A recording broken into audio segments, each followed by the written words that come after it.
আসসালামু আলাইকুম।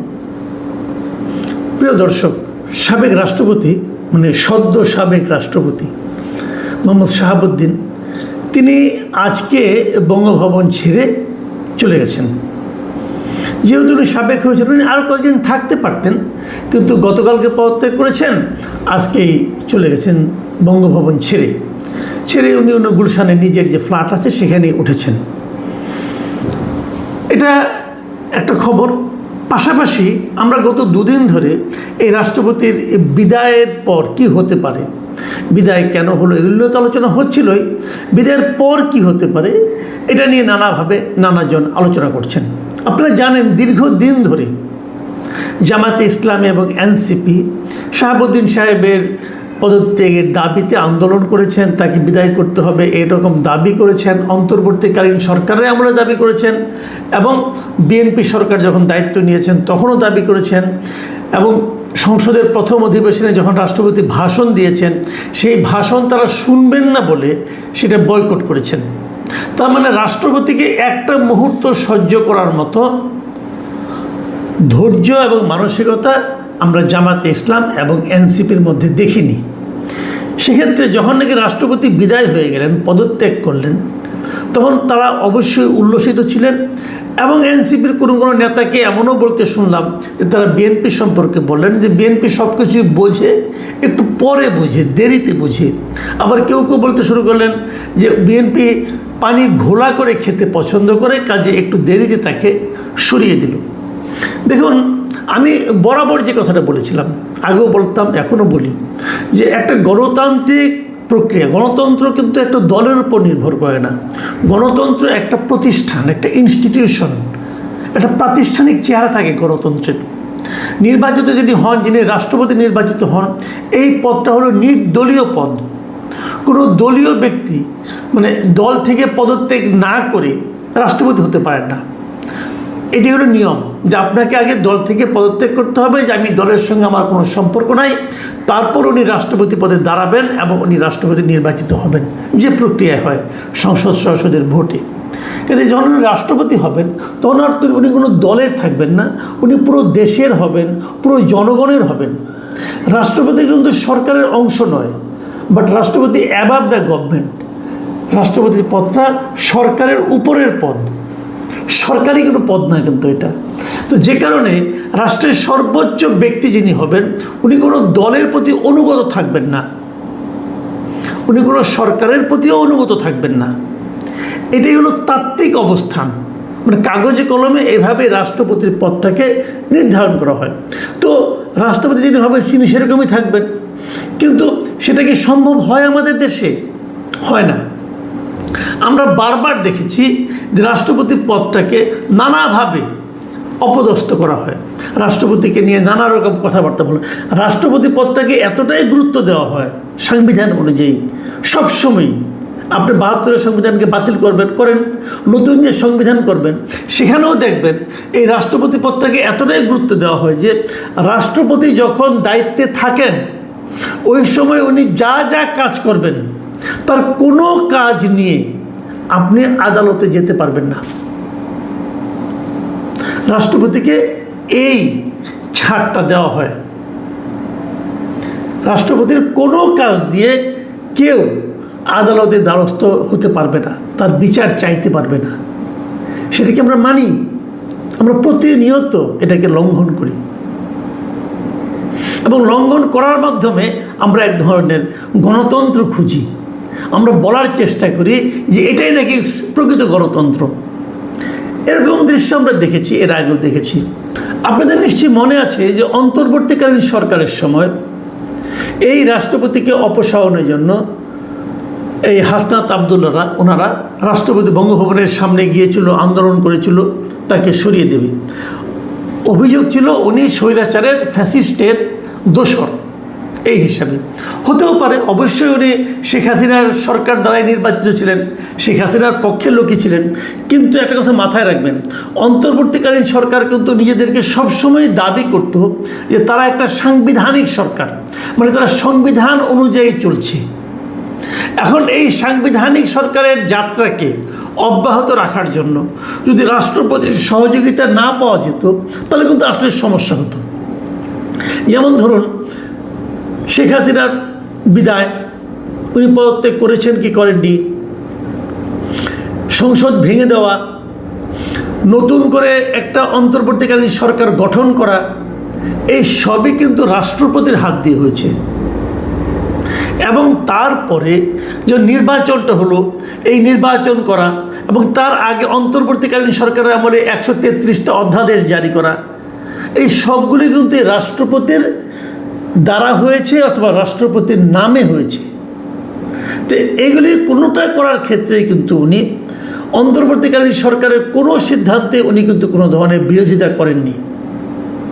করলে পারতেন, অন্ততপক্ষে ডিলেতে করতে পারতেন, উনি কিছুই করেননি, সবগুলি মেনে নিয়েছেন এবং নির্বাচন হতে দিয়েছেন। নির্বাচনের পর নতুন সরকারকে শপথ নেওয়ানো এবং সংসদ শুরু করে দেওয়া, এই সবগুলি কাজ উনি যখন যে সরকার ছিল তাদের মতো করেই করেছেন। তার মানে সংবিধানে রাষ্ট্রপতিকে যে দায়িত্বটা দেওয়া হয়েছে যে উনি প্রধানমন্ত্রীর পরামর্শ অনুযায়ী সব কাজ করবেন, উনি তাই করেছেন। প্রধানমন্ত্রী অথবা প্রধান উপদেষ্টা ওদের পরামর্শ অনুযায়ী উনি সব কাজ করেছেন। তাহলে বিরোধটা কোথায়, কোন জায়গাটা করেননি? কেন ওনার ওপর আপনারা ক্ষিপ্ত হলেন? ক্ষিপ্ত হলেন এ কারণে যে উনি হাসিনার আমলে রাষ্ট্রপতি নির্বাচিত হয়েছিলেন। এটা হতে পারে উনি বলতে পারতেন, হয়তো বলা হচ্ছে যখন শেখ হাসিনা আপনার জুলাইয়ে আন্দোলনের সময় নির্বিচারে হত্যা করেছে, সেই সময় উনি কেন বাধা দেননি? কিন্তু প্রশ্ন হলো, ওনার কি বাধা দেওয়ার মতো কোনো সাংবিধানিক ক্ষমতা ছিল কিনা? এটা ভাবুন আপনারা। অনেকেরই ছিল না। যিনি আইজিপি ওনার কি ছিল, যিনি পুলিশের কনস্টেবল তার কি ছিল? এগুলো কিন্তু আলাদা আলাদা করে ধরলে আপনি অনেক কিছু ধরতে পারেন, কিন্তু সব মিলিয়ে যদি ধরেন তাহলে কার হাতে কতটুকু ক্ষমতা ছিল ওই সময়? তারপরেও আমরা তো দেখছি যে স্বৈরাচারের দোষর নাম দিয়ে অনেকের নামে মামলা হচ্ছে, অনেক সাংবাদিকের নামে মামলা হচ্ছে, অনেক বুদ্ধিজীবীর নামে মামলা হয়েছে, অনেক শিক্ষাবিদের নামে মামলা হয়েছে, অনেক শিল্পী সাহিত্যিকের নামে মামলা হয়েছে যে তারা নাকি হাসিনাকে উৎসাহ দিয়েছে এই অপকর্মগুলি করার জন্য। শেষ পর্যন্ত এগুলো ধোপে কতটুকু টিকবে আমি জানি না। এখন আমরা শুনছি যে রাষ্ট্রপতির নামেও নাকি সেরকমভাবে মামলা হবে। কারণ প্রশ্ন হচ্ছে সেই মামলাগুলো কতটুকু গ্রহণযোগ্য হবে? ওই যে আমি একটু আগে বললাম যে যতদিন উনি রাষ্ট্রপতি থাকবেন ওই সময়ে উনি যা যা কিছু করবেন সে ব্যাপারে আপনি কোনো আদালতের দ্বারস্থ হতে পারবেন না। এটা আমাদের সংবিধানের 51 অনুচ্ছেদে এই জিনিসটা স্পষ্ট করে বলা আছে। আপনি যদি খুঁজেন যে 51 অনুচ্ছেদে আসলে কি আছে, সেখানে আপনারা দেখবেন এই জিনিসটাই। সেখানে স্পষ্ট করে বলা হয়েছে যে রাষ্ট্রপতি যখন তার কার্যভার পালনকালে বা কার্যভার পালনের উদ্দেশ্যে সম্পাদিত বা সম্পাদন করিয়াছেন বলিয়া অভিপ্রেত কোনো কার্য সম্পর্কে কোনো আদালতের নিকট জবাবদিহি করিতে বাধ্য হইবেন না। মানে যখন উনি রাষ্ট্রপতি ছিলেন এই সময়ের কোনো কাজ নিয়ে আপনি তাকে প্রশ্ন করতে পারবেন না। তাহলে ওনাকে আপনি দোষরটা বলবেন কীভাবে? রাষ্ট্রপতি হওয়ার আগের কাজ দিয়ে হতে পারে, সেটাও হতে পারে। রাষ্ট্রপতি হওয়ার আগে উনি যা কাজ করেছেন সেটা নিয়ে আপনি অবশ্যই মামলা করতে পারেন। তাহলে সেটা এতদিনও তো করতে পারতেন, এতদিন তো করেননি। তো যাই হোক, এখন কী হবে? এর মধ্যে আমরা শুনলাম যে রাষ্ট্রপতি উনি বলেছেন যে এই যে বর্তমান সরকার অমুক তমুক যেগুলো হয়েছে এটা আসলে উনিই করেছেন, এবং সেই হিসেবে উনি বলেছেন যে আমি তো প্রাউড ফিল করি যে আমি এই নির্বাচনটা দিয়েছি, আমি অন্তর্বর্তীকালীন সরকার করে দিয়েছি, কাজে আমি তো মনে করি আমি প্রাউড ফিল করি। তো উনি আসলে প্রাউড ফিল করতে পারেন কিনা সেটা নিয়েও কিন্তু নানা ধরনের বিতর্ক তৈরি হতে পারে। কিন্তু আমরা বাস্তবতা যেটা, আমি বাস্তবতা একটু ফিরে আসি তারপরে বলি আপনাদেরকে। বাস্তবতাটা হলো ওনাকে পদত্যাগ করতে হয়েছে। উনি যাদেরকে নির্বাচন দিয়েছেন, নির্বাচনের মধ্যে যারা নির্বাচিত হয়েছেন তাদের সঙ্গেও কিন্তু 5 মাস ছিলেন। বিএনপির সঙ্গে 5 মাস বিএনপির মতো করেই ছিলেন। মানে বিএনপির একজন রাষ্ট্রপতি হলে, বিএনপি যদি দলীয় কোনো লোককে রাষ্ট্রপতি নির্বাচন করতেন তাহলে তিনি যে আচরণটা করতেন, আমার ধারণা শাহাবুদ্দিন সাহেব তার চেয়েও বেশি কিছু করে বিএনপির নিকটস্থ হওয়ার জন্য চেষ্টাও করেছেন। কিন্তু তাতেও শেষ রক্ষা হয়নি, ওনাকে চলে যেতে হচ্ছে। এবং এতেও অনেকে অবাক হননি, আমি নিজেও অবাক হইনি। কারণ আমি যদিও ধারণা করেছিলাম হয়তো বা ওনাকে ওনার মেয়াদ পর্যন্ত থাকতে দেওয়া হবে, সেটা হয়নি। এতে আমি অবাক হয়নি কেন? এই কারণে আমি বলি আপনাদেরকে, বাংলাদেশের ইতিহাসে এ পর্যন্ত যত রাষ্ট্রপতি হয়েছে, মেয়াদ পূর্ণ করতে না দেওয়ার ইতিহাস কিন্তু বিএনপিরই বেশি। আমাদের অনেক রাষ্ট্রপতি যারা মেয়াদ পূর্ণ করতে পারেননি, তারা কেউ নিহত হয়েছেন অথবা অভ্যুত্থানের মাধ্যমে গেছেন। আমি আপনাদের যদি উদাহরণ দিয়ে বলি, আমি আপনাদের কয়েকজন রাষ্ট্রপতির কথা বলি, তাহলে আপনারা ব্যাপারটা আরও ক্লিয়ারলি বুঝতে পারবেন। যেমন ধরুন, আমরা ধরি একদম প্রথম থেকে আমাদের প্রথম রাষ্ট্রপতি ছিলেন কে? বঙ্গবন্ধু শেখ মুজিবুর রহমান। উনি প্রথম এক দফা ছিলেন 71 থেকে 71 এপ্রিলে যে মুজিবনগর সরকারের আমল থেকে শুরু করে 72 জানুয়ারি পর্যন্ত, মাত্র 1 বছরের মতো ছিলেন, 1 বছর 2 মাসের মতো। তারপরে আপনার 1 বছর না, 8 মাসের মতো ছিলেন, 8 মাস 26 দিন ছিলেন। তারপরে তো উনি দেশে আসলেন, এসে উনি আরেকজনকে রাষ্ট্রপতি বানালেন, আবু সাইদ চৌধুরীকে বানালেন। এর আগে সৈয়দ নজরুল ইসলামও কিন্তু কিছুদিন রাষ্ট্রপতি ছিলেন, ভারপ্রাপ্ত রাষ্ট্রপতি ছিলেন। উনিও কিন্তু ওনার মেয়াদ পূর্ণ করতে পারেননি।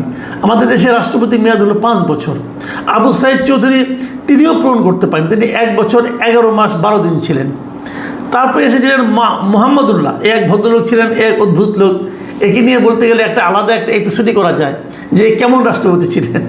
উনি রাষ্ট্রপতি থেকে চলে যাওয়ার পরে এমপি ইলেকশনও করেছিলেন। যাই হোক, উনি ছিলেন মাত্র 1 বছর 1 মাস 1 দিন। তারপরে আবার যে 75 জানুয়ারিতে আবার বঙ্গবন্ধু শেখ মুজিবুর রহমান রাষ্ট্রপতি হয়েছিলেন, উনি ছিলেন মাত্র 6 মাস 21 দিন। তারপরে তো উনি নিহত হইলেন। তার মানে উনিও কিন্তু ওনার মেয়াদ পূর্ণ করতে পারেননি। তারপরে রাষ্ট্রপতি হয়েছিলেন খন্দকার মোস্তাক আহমেদ, ওই 75-এ 15 আগস্ট থেকে শুরু করে উনি 6 নভেম্বর পর্যন্ত ছিলেন। তারপর তাকে পদচ্যুত করা হয়। খন্দকার মোস্তাক আহমেদ ছিলেন মাত্র 2 মাস 22 দিন। এরপরে জিয়াউর রহমান যখন ক্ষমতায় আসলেন, তখন উনি রাষ্ট্রপতির ক্ষমতায়, মানে উনি প্রথম প্রধান সামরিক আইন প্রশাসক ছিলেন। তো ওই সময় রাষ্ট্রপতি বানানো হয় আবু সাদত মোহাম্মদ সাইমকে, বিচারপতি ছিলেন। উনি ছিলেন 1 বছর 5 মাস 15 দিন। তারপর তাকে সরিয়ে দিয়ে জিয়াউর রহমান নিজেই রাষ্ট্রপতি হন। এবং জিয়াউর রহমান প্রথম দফায় রাষ্ট্রপতি হন সামরিক উর্দি পরে। তখন উনি 1977-এ 21 এপ্রিল থেকে 78-এ 12 জুন পর্যন্ত ছিলেন, মানে 1 বছরের সামান্য বেশি। আবার তারপরে দ্বিতীয় দফায় নির্বাচিত হিসাবে উনি 1978-এর জুন থেকে 81 সালের 30 মে পর্যন্ত ছিলেন, মৃত্যুর আগ পর্যন্ত। এখন সেখানে হলো আপনার 3 বছরের মতো। তার মানে উনিও কিন্তু ওনার মেয়াদ পূর্ণ করতে পারেননি। জিয়াউর রহমানের মৃত্যুর পর রাষ্ট্রপতি হন আব্দুল সাত্তার। এই সাত্তার সাহেব 1 বছর পূর্ণ করতে পারেননি, উনি 9 মাস 24 দিন ছিলেন। তারপর তো এরশাদ সাহেব সেটা ক্ষমতা দখল করলেন। এরশাদ সাহেব ক্ষমতা দখল করে রাষ্ট্রপতি বানালেন আফম আহসানুদ্দিন চৌধুরীকে, উনিও বিচারপতি ছিলেন। উনি ছিলেন মাত্র 1 বছর 8 মাস 13 দিন। তারপর তাকে সরিয়ে দিয়ে এরশাদ সাহেব দায়িত্ব নিলেন। এরশাদ সাহেব তখন দায়িত্ব নিয়ে প্রথম দফায় উনি ছিলেন 3 বছরের মতো, 3 বছরের একটু কম। তারপরে নির্বাচিত হলেন, প্রথম তো সামরিক উর্দি পরে রাষ্ট্রপতি হয়েছেন। তারপরে উনি নির্বাচিত হলেন, হয়ে এবার 1986 সালের অক্টোবর থেকে 1990 সালের ডিসেম্বর পর্যন্ত ছিলেন, মানে 4 বছরের মতো ছিলেন। তার মানে উনিও কিন্তু শেষে মেয়াদ পূর্ণ করতে পারেন নাই, গণ অভ্যুত্থানে ওনার পতন ঘটেছিল। এরপর রাষ্ট্রপতি ছিল অল্প দিনের জন্য শাহাবুদ্দিন আহমেদ, অন্তর্বর্তীকালীন সরকার, ওটা বাদ রাখলাম। তারপরে বিএনপি ক্ষমতায় আসার পর রাষ্ট্রপতি হলেন আব্দুর রহমান বিশ্বাস। এই ভদ্রলোক প্রথমবারের মতো পূর্ণ মেয়াদে তার দায়িত্ব পালন করতে পেরেছেন। উনি একদম 5 বছর 1 দিন ছিলেন রাষ্ট্রপতি দায়িত্বে, মানে 5 বছরের চেয়ে 1 দিন বেশি ছিলেন উনি। তারপরে আওয়ামী লীগ ক্ষমতা আসলো, আওয়ামী লীগ এসে শাহাবুদ্দিন আহমেদ সাহেবকে বানালেন বিচারপতি শাহাবুদ্দিন আহমেদ। উনি পুরো 5 বছর ছিলেন, 5 বছর 1 মাস ছিলেন। বিচারপতি শাহাবুদ্দিন আহমেদ সাহেবের পরে বিএনপি যখন ক্ষমতায় এলেন 2001 সালে, তখন ওনারা রাষ্ট্রপতি বানালেন তাদের দলের একদম প্রতিষ্ঠাতা মহাসচিব যিনি ছিলেন ডক্টর AQM বদরুদ্দোজা চৌধুরীকে। উনি 2001 সালের 14 নভেম্বর দায়িত্ব নিলেন এবং ঠিক 7 মাস 7 দিনের মাথায় ওনাকে পদত্যাগ করতে হলো। এই প্রথম একজন সংসদীয় পদ্ধতিতে উনি পদত্যাগ করলেন, মানে উনি নিজে থেকে পদত্যাগ করলেন, কারণ ওনার দল ওনাকে তখন আর চাচ্ছিল না, ওনার দল ওনাকে বিশ্বাস করছিল না। চৌধুরী পদত্যাগ করার পর রাষ্ট্রপতি বানানো হলো ইয়াজউদ্দিন আহমেদ সাহেবকে। ইয়াজউদ্দিন আহমেদ সাহেব অমন হয় যে এই গণতান্ত্রিক প্রক্রিয়ায় সবচেয়ে বেশি দিন রাষ্ট্রপতি ছিলেন। উনি রাষ্ট্রপতির দায়িত্ব পালন করেছেন 6 বছর 5 মাস 6 দিন। এতদিনের কারণে 5 বছর মেয়াদ শেষ হওয়ার পর তারপর অন্তর্বর্তীকালীন সরকার আসলো, এই যে সামরিক শাসন মানে সেনা সমর্থিত অন্তর্বর্তী সরকার, সে আমলে উনি ছিলেন। তারপরে আওয়ামী লীগ ক্ষমতায় আসলো, আওয়ামী লীগ ক্ষমতায় আসার পর তারও 2-3 মাস পরে উনি পদত্যাগ করলেন এবং তখন জিল্লুর রহমান রাষ্ট্রপতি হলেন। ইয়াজউদ্দিন আহমেদ বিএনপি সমর্থিত রাষ্ট্রপতি হয়েও কিন্তু ওনার মেয়াদ পূর্ণ হওয়ার পরেও বেশ কয়েকদিন ছিলেন আওয়ামী লীগের আমলে। এবং জিল্লুর রহমান সাহেব দায়িত্ব নিলেন 12 ফেব্রুয়ারি 2009 সাল। উনি ছিলেন 2013 সাল পর্যন্ত। তারপরে ওনার মৃত্যু হয়। মৃত্যু হওয়ার পর তারপর ওনার পদ শেষ হয়। উনিও মেয়াদ শেষ করতে পারেন, তার আগে ওনার মৃত্যু হয়। ওনাকে বাতিল করা হয়নি অথবা অপসারণও করা হয়নি, উনি পদত্যাগ করেন নাই। তারপরে আসেন আব্দুল হামিদ, অ্যাডভোকেট আব্দুল হামিদ। উনি ছিলেন সবচেয়ে বেশি সময় 2 দফা উনি রাষ্ট্রপতি ছিলেন। 10 বছর 1 মাস 10 দিন ছিলেন উনি, মানে 10 বছর পার হওয়ার পরেও আরও 1 মাস 10 দিন ছিলেন। এবং তারপর মোহাম্মদ শাহাবুদ্দিন, যিনি সর্বশেষ রাষ্ট্রপতি ছিলেন, 2023-এর 24 এপ্রিল উনি ছিলেন এবং উনি বিদায় নিলেন মানে 2026-এর এই মাত্র 2 দিন আগে, 24শে জুলাই। দেখুন একটা জিনিস লক্ষণীয়, এবং উনি বিএনপি আমলেই কিন্তু পদত্যাগ করলেন ওনার মেয়াদ শেষ হওয়ার আগে। আমরা একটা জিনিস দেখলাম যে মানে গণতান্ত্রিক প্রক্রিয়ায় সংবিধান চলাকালীন 2 জন রাষ্ট্রপতিকে কিন্তু আগে পদত্যাগ করতে হয়েছে, এবং এই 2 জন হলেন মোহাম্মদ শাহাবুদ্দিন এবং চৌধুরী। এবং কাকতালীয়ভাবে বলেন অথবা আনফর্চুনেটলি বলেন, 2টো ঘটনাই ঘটেছে বিএনপি সরকারের আমলে। আর আমাদের অধিকাংশ রাষ্ট্রপতি মেয়াদ পূর্ণ হওয়ার আগেই হয় মারা গেছেন অথবা অপসারিত হয়েছেন। জিয়া সরকারের আমলে, জিয়ার আমলে একবার সাইম সাহেব, এবং এরশাদ আমলে একবার আহসানউদ্দিন সাহেব। তো সেইভাবে বিচার করলে যে রাষ্ট্রপতি বাংলাদেশে যারা হচ্ছেন এরপর যিনি আসবেন, তিনি হয়তো বিএনপি পার হয়েও পরবর্তী সরকারের আমলে আসবেন, কিছুদিন হয়তো থাকবেন, অথবা নতুন সরকার এসে অল্প দিনের মধ্যে তাকে বিদায় করে দেবেন। রাষ্ট্রপতি একটা গণতান্ত্রিক প্রতিষ্ঠান হলেও দেখা যাচ্ছে যে আমাদের গণতন্ত্র এতই শক্তিশালী যে আগে নির্বাচিত রাষ্ট্রপতিকে সহ্য করতে পারে না।